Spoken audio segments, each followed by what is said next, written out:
Muito bem, galera, voltamos a mais uma aula. Para a aula de hoje, nós vamos resolver o problema do José Reinaldo. O problema do José Reinaldo qual é? Vamos lá. Ele tem uma planilha que tem que fazer algumas condicionais, algumas condições, algumas funções C. Então, hoje, nós vamos resolver o problema usando função C. Não só função C sozinha, porque em algumas situações a gente vai precisar usar função C com função E. Função C é sempre um tema um pouco polêmico, porque o que a gente procura fazer no nosso dia a dia, e aí serve para todos, é evitar muita função C aninhada, né? Uma em cima da outra e tudo mais. Mas existem algumas situações que isso é inevitável, como é o caso da planilha do José Reinaldo. Por quê? Porque no caso dele, nós vamos criar condicionais de colunas diferentes e nesse caso não teria como, por exemplo, criar uma tabela auxiliar usando funções de referência para poder compensar o uso da função C, tá? Então, nesse exemplo, o que nós vamos fazer é necessário, nós vamos trabalhar com 5 funções C, olhando para colunas diferentes, aplicando regras diferentes, inclusive uma delas usando função E. Feito? Fique aí que na volta da vinheta você vai entender muito bem tudo isso que eu estou falando. Vamos lá!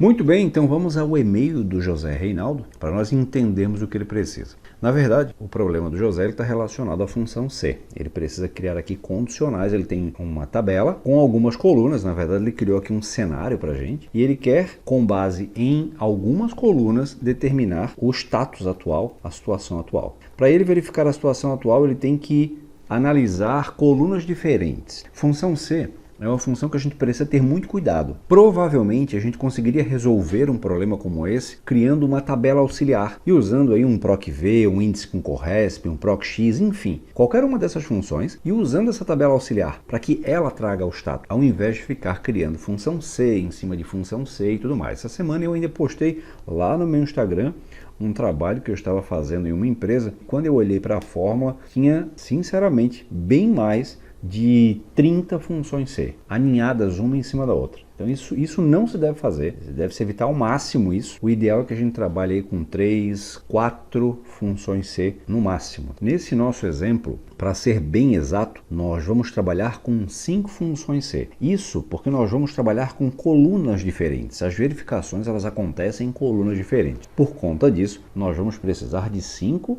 Cs. Em 2 desses 5 Cs, nós vamos usar a função E. Então, na prática, para resolver esse problema, nós usaremos as funções C e E. Voltando ao e-mail do Reinaldo, o que o Reinaldo está colocando aqui? Ó? Ele colocou as regras aqui embaixo e ele colocou uma observação muito importante que a gente precisa prestar muita atenção, que é aqui, ó. Sendo que para cada fórmula dar certo, ela tem que levar em consideração que se o campo da condição posterior atender os critérios, ela deve sobrepor a condição da fórmula anterior. Ou seja, aqui ele criou uma sequência que é a lógica do processo, iniciado, em execução, só que essa lógica aqui, a lógica do processo, não necessariamente será a minha ordem de criação de função C. A ordem da criação da função C é justamente a de prioridade, que é o inverso do que ele colocou aqui, certo? Então ele disse o quê? Se a regra seguinte, se a função C posterior, ela for atendida, ele precisa ignorar as anteriores. Sendo assim, eu vou mudar a ordem da função C. E ao invés de eu começar com o status do não iniciado, eu vou começar com a do cancelado. Afinal de contas, essa é a prioridade, certo?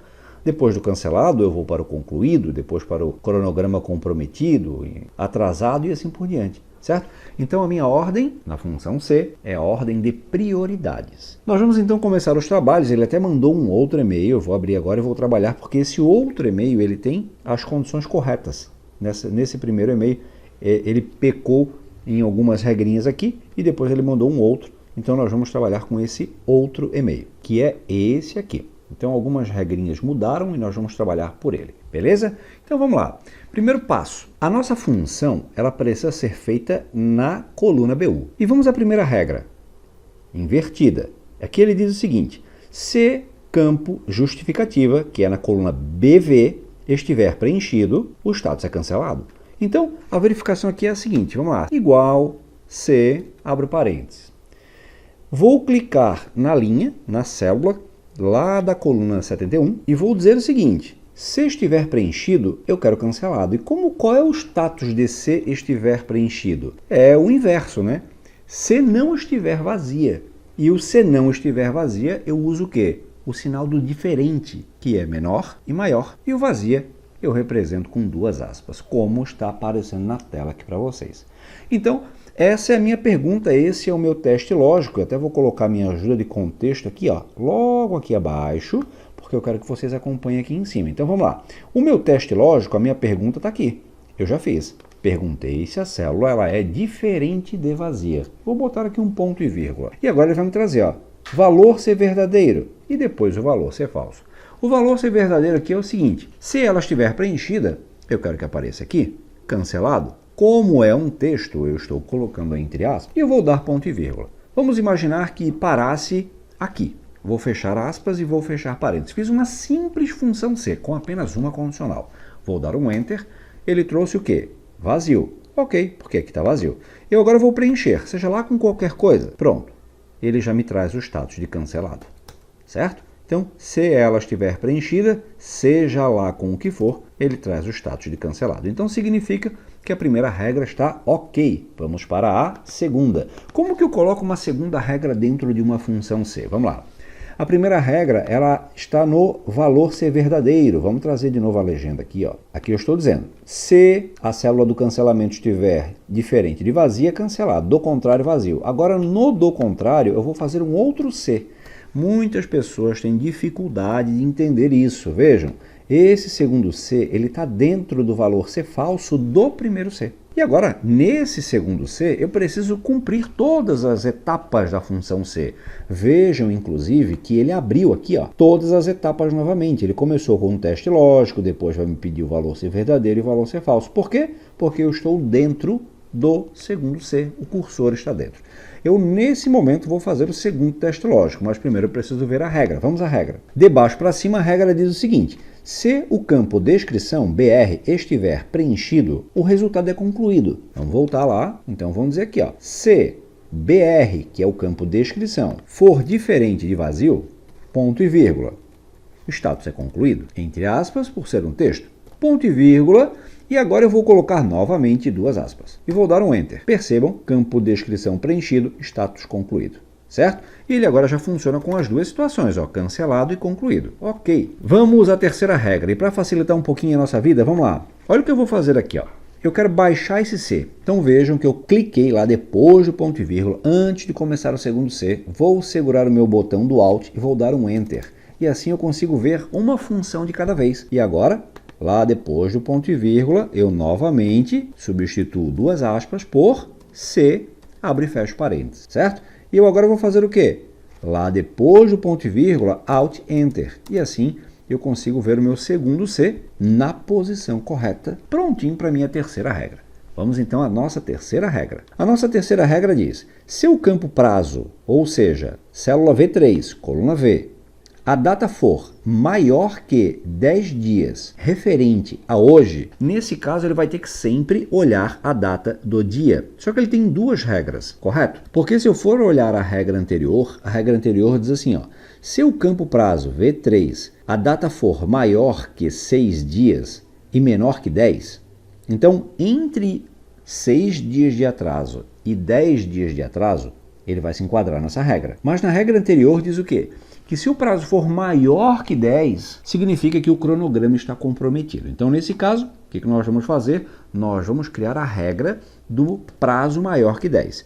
Só que tem um detalhe aqui. Com todas essas situações, e eu já vou adiantar isso porque eu já fiz o teste, eu preciso colocar uma outra regra aqui. E que regra é essa? A regra em que o prazo, a célula do prazo, ela não pode estar vazia, tá? Mas vamos fazer o seguinte. Vamos deixar o erro acontecer, depois a gente volta e corrige esse erro. Então, por enquanto, eu vou colocar aqui, ó, se, e aí eu vou usar a função hoje, né? Se a função hoje for maior, né? Se a data de hoje for maior do que o prazo que tem ali, e o prazo, ele está lá na coluna V, então eu vou colocar aqui, ó, se a data de hoje for maior do que o prazo mais 10 dias, significa, ponto e vírgula, que o cronograma está comprometido. E aqui o que ele vai fazer? Vamos lá, todos os dias ele vai pegar a data do dia e vai verificar. A data do dia, ela é maior do que a data do prazo somado 10 dias? Ou seja, esse prazo mais 10 dias, ele vai pegar sempre o prazo e vai adiantar 10 dias, vai levar 10 dias para frente. Se essa data ela for inferior à data de hoje, o cronograma já está comprometido. Feito? Então tá aqui a regra. Depois nós vamos voltar aqui porque tem um errinho, tem uma situação aqui que pega, tá? Beleza, vamos agora à nossa quarta regra.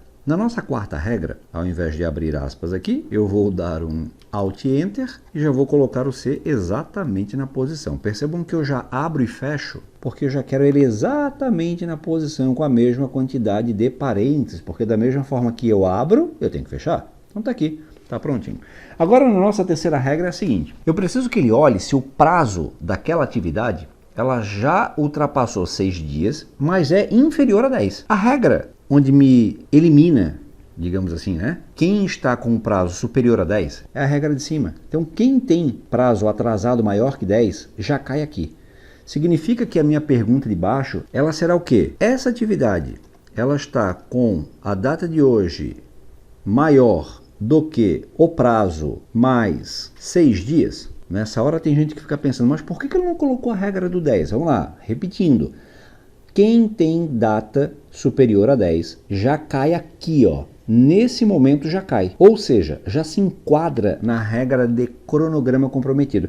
Só vem para a próxima etapa quem não se enquadra nessa regra. Então, eu não preciso repetir uma nova regra dizendo que também precisa ser menor que 10. O fato de ser maior que 6 já faz com que ele caia nesse grupo entre 6 e 10. Ok? Ponto e vírgula.